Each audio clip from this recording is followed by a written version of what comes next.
your child can be a confusing and slightly daunting task, and new research has found that mothers are willing to go to extreme lengths to give their babies top quality organic food, whilst even missing out themselves.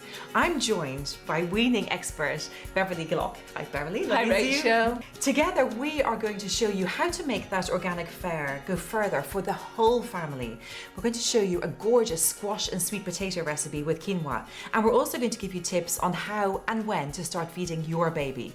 Beverly, when do you know? When is the right time to start feeding your baby food? Do you know what? It's so difficult.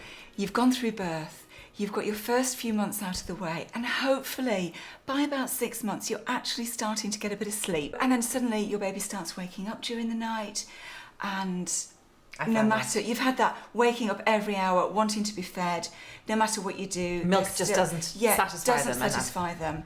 There's other tips as well, and other signs that they're ready to be weaned. Usually they're interested in, what the whole family's eating. Maybe trying to reach for your fork or your spoon as you're trying to feed yourself. That they've got really good head control. That they can sit unaided with support, but fairly unaided in a high chair. And also that they have the ability to swallow without gagging.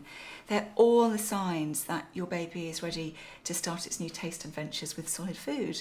But we are going to make today, aren't we, a great squash and sweet potato recipe using some quinoa as well. So is this good from what age? What age do you recommend this should be eaten from? Because we're using quinoa rather than quinoa flakes, it has got quite a grainy texture. So this would be great from 7 months. Now I'm going to put together this puree, and this is really just so simple, isn't it? These kind of things. So easy. Sweet potato and squash. And remembering that each baby will eat about, a normal size portion is about 25 grams. So if you're making up this with maybe 25 grams of each, then this will last probably, for 3 meals. Yeah. And I've also got in here the quinoa, and I've actually mixed the quinoa with just a little bit of liquid. You could use water, of course, so it's formula. Just a wee bit softer, a bit looser, yeah, exactly, to whiz it up, and so it gets a little bit finer. Very lovely and easy to digest, isn't it?